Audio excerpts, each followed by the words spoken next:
Happy Friday, everyone.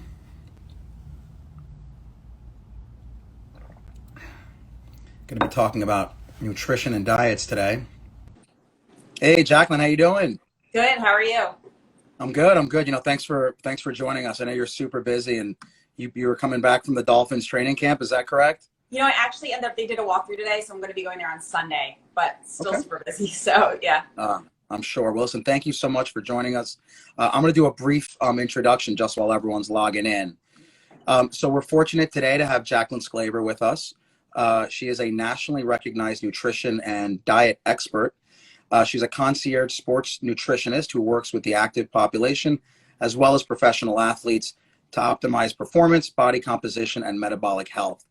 She's the founder of a super cool company called Athleats Nutrition. It's a health organization combining performance nutrition and functional medicine. She believes that each person should have their own tailored nutrition and diet. She really has amazing amount of experience. She's worked with over 400 NFL draft athletes, 80 NFL vets, top coaches at all levels, and the NFL Players Association as well. She's also worked with the NBA, UFC, ATP, PGA, and CrossFit. So really has a wealth of knowledge. As background, she is a certified nutrition specialist, a licensed dietitian nutritionist, and a certified personal trainer and weightlifting coach. Jaclyn also holds a master's of science in human nutrition. She was a recipient of the 2020 Atlanta Women's in Sports Trailblazing Award. Super cool.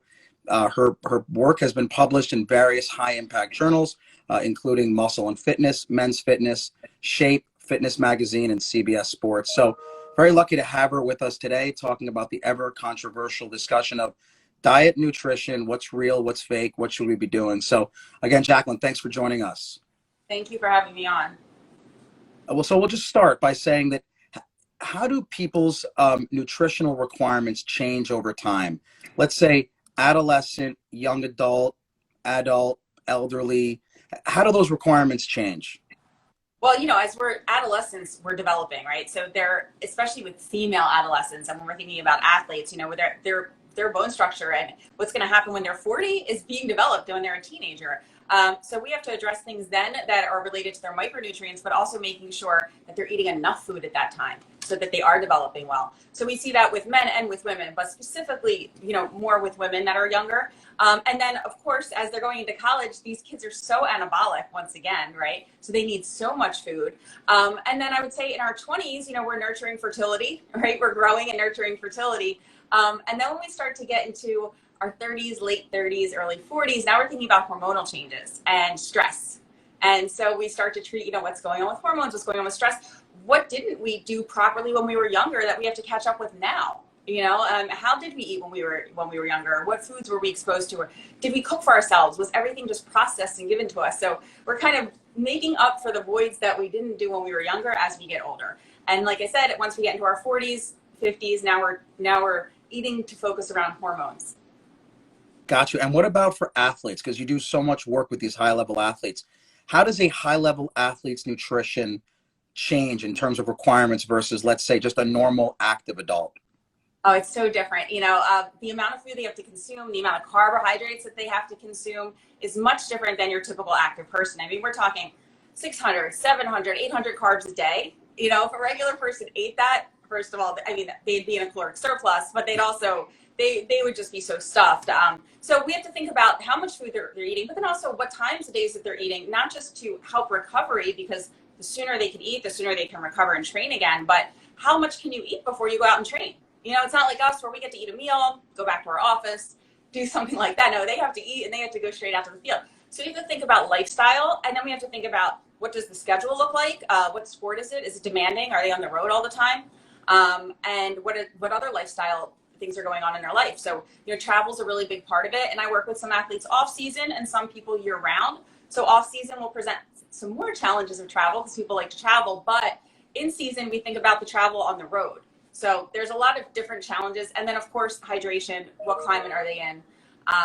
And then once again, hormones, because cortisol levels rise throughout the season and we know that. So we have to try to keep that down as much as we can. I mean, it sounds like it's an entire science behind just the nutrition, which is what we're going to focus on. But let's talk about regular people, because I think most people who are going to be tuning in are not going to be NFL athletes. Let's talk about just general normal person diets. Many people skip breakfast. Is breakfast important? Should we be eating breakfast? And if so, what should we be having for breakfast? I think breakfast is extremely important because we have to start the day off with food. First of all, you're coming out of a fast, right? You're breaking a fast. So when you wake up in the morning, you know, we have, once again, cortisol again. We have high cortisol when you wake up in the morning. When you don't eat, your cortisol level rises. And your brain needs carbohydrates to function, right? You know that. So if you're not fueling your body and you're not fueling your brain, you're starting yourself off in a negative situation. It just doesn't sound like it's set up for success, you know? So I always recommend people eat for breakfast. And if they can't eat a lot, we can start off with something small. You don't have to have an omelet and toast. Ideally, yes, I'd love to see some protein. When that could be omelet, it could be chicken sausage. Some people like salmon for breakfast. Some people like savory. Some people like sweet. You know, oatmeal. You could do healthy pancakes, toast. But you could start small. You could do overnight oats. You could batch make them and you have them in the refrigerator and you just take them out. Some people, if they're starting small, I'll say do like a kind breakfast bar, or, you know, you don't have to stuff yourself. And little by little, your metabolism will start to want to eat more in the morning. You'll feel better, especially if you're working out in the morning, you'll perform better and you'll want to eat more as you go along. And eventually then you can have a full-blown breakfast. And timing's also in consideration also. So are you waking up and running out the door? You know, do you have time to cook? So so you think breakfast should be carb heavy, or should it be carb neutral, like on par with protein? I'm pretty into balanced meals, to be honest with you. I really like to try to do balanced macronutrients. You know, we do know that people can metabolize carbohydrates better earlier in the day, but it also depends when you're training. So your average person who's working out, are you working out in the morning? Or are you working out at night? Because if you're working out at night, we do need to support that workout and your recovery. So in that case, you know, we are going to need some carbohydrates left over for nighttime. So I like to balance my meals out, especially if I did just a carb heavy breakfast. Well, your blood sugar is going to drop off. So we definitely want protein in that meal. We also want protein when we wake up. So I think that, to me, it's really about balancing meals. But if you're somebody who's working out early and your work is very intensive early, then you just come home and sit around the rest of the day, sure, we could go a little bit heavier in the morning in carbs and kind of taper that off. So let me ask you about something that's really come kind of into prime time recently, and that's intermittent fasting. Someone mentioned it on here too, and I've been hearing a lot about it. The idea that if you go 16 hours without eating anything, you can have water, coffee, but no calories. Say you eat dinner at 8, and then the next day you skip breakfast, have lunch at noon, so 16 hours. There's been a lot of early science behind that showing that it helps. What's been your opinion on that? Well, I guess the question is, helps what? Are we talking about longevity? Are we talking about telomere length? Are we talking about helping weight loss? Because we know that weight loss is a caloric balance. So if it does help with weight loss, it's just because of people's lifestyle modifications. And that might mean that some people, whether fasting, are not snacking all day long, so they've lowered their calories. And at the end of the day, it's just because they lowered their calories. It could be a tool for some people. Not ideal for women, once again, but for some people that don't work out in the morning and that can go longer without eating, or sometimes with people like I have clients that are ER doctors, they can't eat all day. They need to sometimes go long time periods without being able to eat, or somebody who's in a job where that's just not feasible. So it makes sense. But it's not going to help with weight loss. Now, as far as extending telomere length and extending lifelong longevity, I don't know how much proven science we have behind that yet. You know, what we've seen, if you look back over millions of years of like human development, is that when people did do that, fertility really dropped a lot, right? Because it takes calories to be able to reproduce. So there's this great book called Burn, and I forget the professor's name, but he did a lot of research in this. And he really shows that in periods of time where people were not eating for a long period of time, fertility dropped. And so we have to think about the metabolic consequences on our body when we're not eating for long periods of time. And is it worth extending our life? Like, how long is it extending our life? You know, what do we know about that? Is it a year? Is it 5 years? Do you want to be alive when you're 110? You know, so these are things that, do you want good quality life now, or do you want to like not eat for 16 hours so that you could possibly be 110? So I think those are things that we have to think about with it.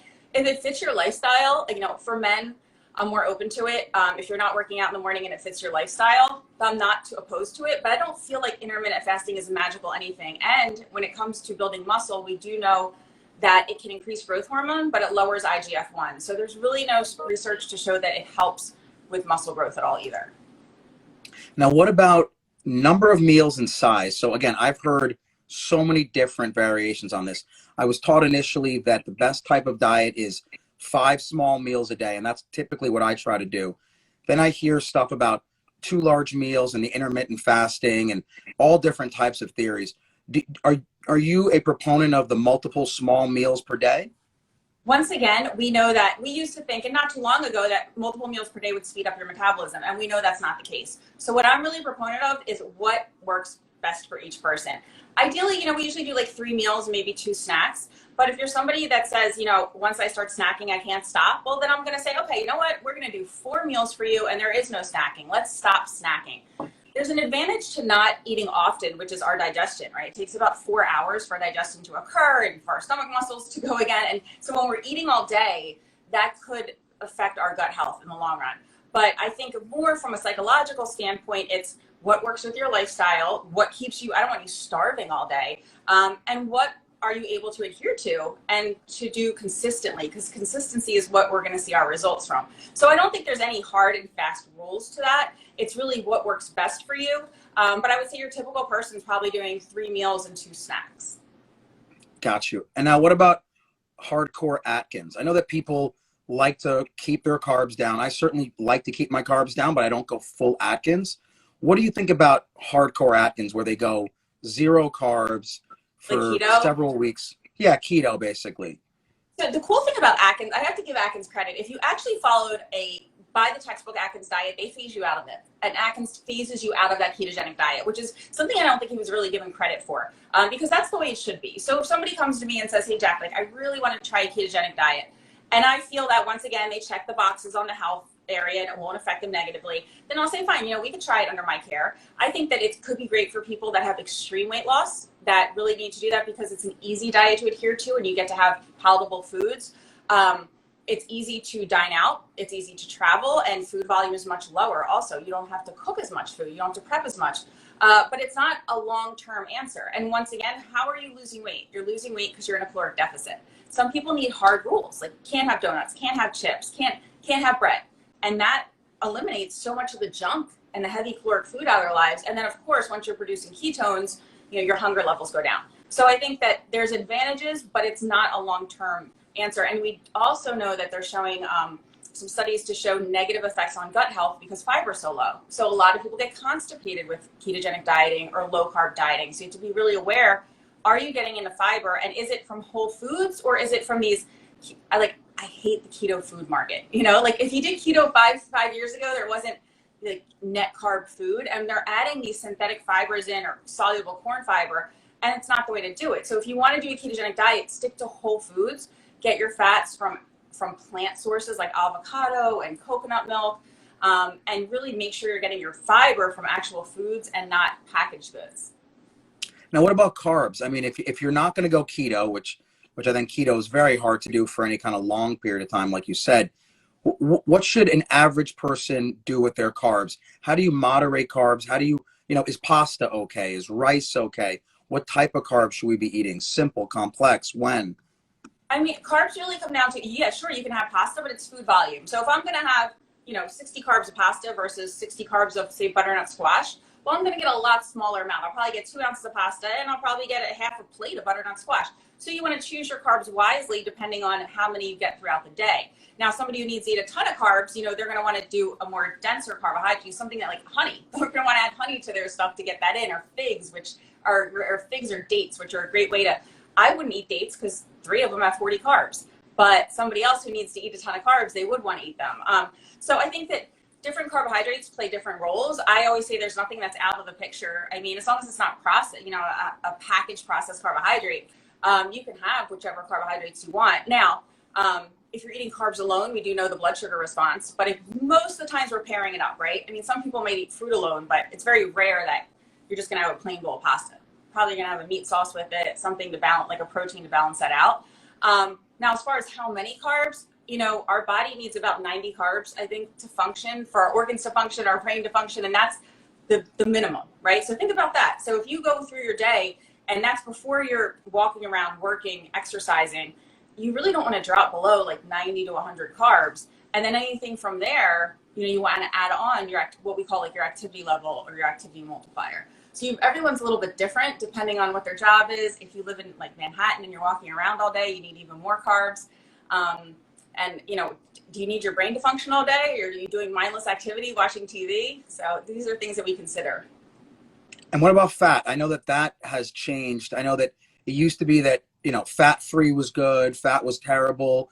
Then it was, you need a certain amount of fats, there's good fats. What's the current take on fat intake, and what type of fat should you be eating? We know that fatty acids like omega-3 fatty acids are anti-inflammatory and they're really good for you. Fats, to me, we do need a level of fats because they're backbone, they're the backbone of our hormones, and they're also palatable. They make things taste good. And there's a lot of nutrients in them. They're also a luxury, so we don't need to go overboard with fats. But like I said, I really like to do like seeds, nuts, and plants to get your fats. And I also like meats, but I would like to, when I have people do meats, I try to get them to do lower fat meats because it's lower in saturated fats. So I kind of look at fats as a luxury. If you have those extra calories, you can get them in. Don't forget, they're more than double the calories of carbs and protein. So we definitely need to get our fats, but I would be looking to get them more from plant sources than from saturated fats and meats. Yeah, I mean, I think what you said earlier, and you've said it again, I think is important to kind of drive home, and that if people are looking to lose weight, it's strictly calories in, calories out.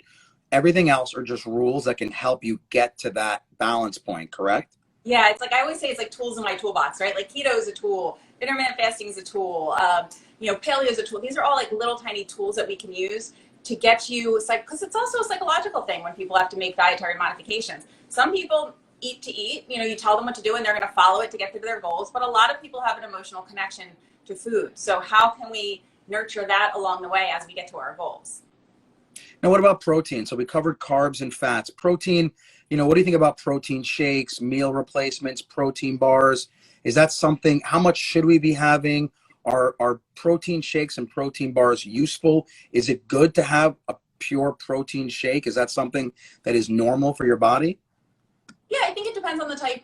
First of all, let's assume whey protein is the most easily digestible if you don't have issues with dairy. And a lot of people now do, and they prefer a plant-based protein. And in that case, we want to look for one that is always like a sport. So if you look at like Vega Sport or Life Sport, they have enough leucine in it. So it really comes down to leucine content, right, for muscle protein synthesis. So I think obviously whole foods first, but let's be realistic. Your average active person, when I do it in like grams per pound, is about 0.7 to 0.8 grams per pound. It's 1.7 to 1.9 grams per kilogram. And so if you think about that, for somebody like my size, I'm 165 pounds, that's about 130, 140 grams of protein a day.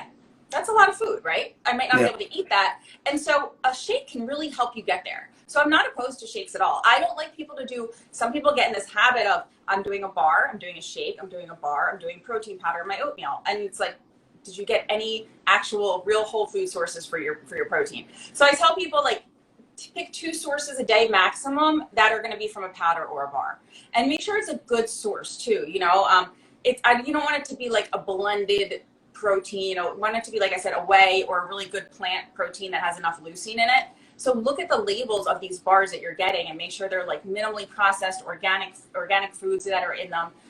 Those are really important. So I'm not opposed at all. We really do need that help to get our protein in a lot of times. And you can add extra calories and extra nutrients, and think about all of the micronutrients that you can add into a protein shake as well. And it's easy. Now, what about supplements in general? So other than protein, are there any nutritional supplements that you recommend to the average adult, not athletes, but the average working adult? Are there any supplements that you feel are useful? Yeah, I always say I don't like to do a blanket statement, but I do like to do collagen with people. I do like to do fish oils. I love curcumin. That's one of my favorites because it's anti-inflammatory and it's a strong antioxidant. And let's be realistic, like everybody's got aches and pains and inflammation going on, so it can't hurt. So I really like those 3. And then magnesium for people that are active. I mean, you don't have to be an athlete, but a lot of people are low in magnesium, and it helps at the end of the night. It helps with calming. It helps with muscle repair. So I would say, curcumin, collagen, fish oils, and then, potentially some magnesium would be, my blanket statement for people of what I really like them to take. Okay. Now, what about gluten-free diets? Because you're talking about inflammation, and That's something that really has come into light in the last 2 decades. What are the benefits of a gluten-free diet? So gluten-free diet only has a benefit if A, you have celiac, or B, you have autoimmunity, which will give you a gluten intolerance. If you are a regular person who is completely healthy, you don't need to eliminate gluten. However, we do know that if you have autoimmunity, there's something called molecular mimicry where your body will recognize the gluten protein as a foreign antibody and set off autoimmunity. And that can manifest in many different ways throughout your body. So people that have autoimmunity really need to avoid gluten. There's tons of great products out there nowadays, which is really good. I mean, if you looked at this a couple years ago, we would have had to do a lot of like tapioca fiber and potato starch, but now there's a lot of great foods that have almond flour, coconut flour. Once again, looking at these whole foods to substitute for gluten. But gluten is not going, once again, not a magical weight loss. You know, and if you're perfectly healthy, there's no reason to have to avoid gluten. Now, what about water? Everyone talks about you got to hydrate, you got to have 5 liters of water a day or whatever. What do you recommend? How much water should we be drinking and when? Is it just consistent throughout the day? So the formula we go off of is half of your body weight in ounces plus 8 ounces for every half-hour exercise. So figure if you're working out for an hour, about 16 ounces more. Now, I tell people wake up and do 20 ounces to begin with, because the reality is as the day goes on, you kind of don't drink as much water. Most people come to me and they're drinking a quarter of the amount of water they need to have. And then we also have to think about electrolytes, especially like if you're in Miami and the heat, you know, electrolytes are going to pull the water into your cells. So without electrolytes, and sodium is the #1 thing we're losing in our sweat, you know, we have to consider that as well. And then also most people are low in potassium. So potassium is another thing to think about. So you want to have your water, you want to have your foods that are high in water content, and that could be like watermelons, cucumbers. You can have like even almond milk, that's mostly water if you think about it. So your coffee counts, your tea counts, things like that. But we really do want to focus on having about half your body weight in ounces per day. Now, what about different types of fluids? So let's say fruit juice, right? Everyone says fruit juice is terrible. It's pure sugar, simple carbs, calories. What do you tell people who like to drink juice, apple juice, orange juice, whatever? I mean, to be realistic, it really is a lot of carbs. So the question is, do you have those carbohydrates? Are you earning your carbohydrates in that sense? And that's where I'll say it. I mean, for my athletes, I love it. Like have 8 ounces of orange juice, you know, have it before you work out, have it after you work out, have beetroot juice is great, a functional juice. Watermelon juice has functionality to it. But if you're not, can you really afford caloric wise to drink 60 carbohydrates? And are you going to be full the rest of the day if 60 carbohydrates come from juice? Probably not. And that's the, you know, the sad truth about that is we just can't be, and you see on these stores, I mean, if you look on the shelf, there's very few juices that aren't full of sugar. If you look at the green juices that don't have like apple juice or pineapple as the base, you'll be better off. But those are completely green juices. Most of them on the shelves have anywhere from like 30 to 70 carbohydrates in that, you know, what is it, 12 ounces, 16 ounces? Yeah, I mean, it's crazy because the normal or the common, you know, person in America thinks that juice is probably okay. It's coming from a fruit. It's healthy. It's got fiber. When in reality, you might as well just eat a candy bar. So, you know, that's the reality of it. What about milk? Is milk good for adults? You know, there's a lot of evidence to show that there is positive aspects to milk. And I think once again, this depends on how healthy are you and what's going on in your body. We know that people with autoimmunity, again, can have bad reactions because it's the A1 casein protein in cow's dairy. And so this can be inflammatory for people that have autoimmunity. Obviously, people have lactose intolerance cannot really have milk. Now, we can look at other types of milk, such as from sheep or from goat, and, you know, have like feta cheese or goat cheese, things like that. But for anybody who doesn't have a problem with milk, there's a lot of positive sides to milk as well. And so if people don't have that reaction, I don't take dairy out of their diet. Once again, convenience also. Think about Greek yogurts, cottage cheeses, things like that make protein really easy to eat and also have the benefit of, you know, probiotics in them. Now, what about vegan and vegetarian diets? Obviously a big fad going on. I actually love both cuisines, even though I'm not vegan or vegetarian, but what are the benefits of a vegan or vegetarian diet? So the benefit, you know, I support vegan and vegetarian diets because I do have a lot of athletes that do them. I'm not here to tell you that that's superior diet, you know, and it depends. I think once again, if you're somebody who has been eating a huge, highly saturated fat processed meat diet, you're definitely going to see benefits from taking meat out of your diet. I think as a vegan, it's really hard to balance your micronutrients. And I do comprehensive lab work on a lot of people that come to me that are vegans, and it's like, wow, like all the alarms are going off. Like, how are you walking around? Your micronutrients are so low. And let's not forget, like when your B vitamins are lower, B vitamins are in your neurotransmitter pathways too, right? So now we're seeing other things going on, even like leading to depression or not getting out of fight or flight or not getting out of rest and digest. And that's all because we don't have B vitamins. We don't have cofactors in our metabolism. So I think it's really important that if you are going to be vegan, first of all, stay away from all the processed products that are out there. They are coming out with some better ones. Try to really take the time to learn how to combine your plants. It can easily become a very carb-heavy diet, especially because plants are carbohydrates. And make sure you're taking your micronutrients to fulfill the voids of what you're not getting from your plants. Vegetarian's a lot easier because you do still have eggs and dairy, and you can still get a lot of nutrients in from that. So I think you just have to really do it correctly. You know, and unfortunately, there's a lot of what we call French fry vegans out there. I mean, if you see these vegan food carts around Miami, a lot of them are just fried food on a bun, yeah. Right? You know, and that's not healthy. That's not a healthy way to do it. So I think you just have to really be alert and aware of what you're taking in and supplementing. How much red meat is acceptable? People who are not vegan, vegetarian, who like to have a burger or a steak, how much red meat is acceptable on a weekly basis? You know, I don't have the exact answer to that, but I tell people, you know, like 2 days a week, if you're going to have, you know, lean red meat or something like that, that should be okay.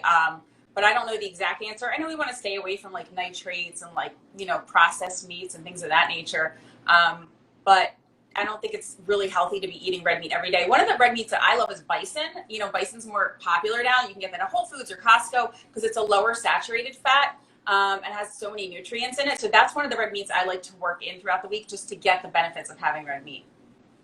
Now, what about eating before bedtime? That's like a big no-no, or at least it used to be. Is that true that you shouldn't eat before bedtime, wait 2 hours, 3 hours, what have you? Once again, that really depends. So some people, if they don't eat before bed, they're going to wake up hungry, right? So we want to think about, are you working out at night? Because if you're working out at night, you have to eat something afterwards. And I always tell people like about an hour before you go to bed at night. Some people need to eat so that they have the melatonin release so that they can go to sleep. You want to eat something that's going to stabilize your blood sugar. I wouldn't be eating something that's like a very high glycemic carbohydrate before I went to bed at night.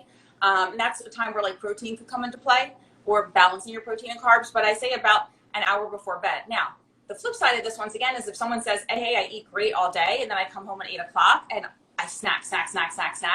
And that's when you might want to say to yourself, okay, you know what? After 8 o'clock, we're not eating anymore. After 7 o'clock, after dinner, done.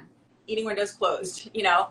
And in those cases, because it can add up in calories. But as far as sleeping, you know, some people really do need to have that food to be able to have a good night's sleep, or they're going to wake up hungry.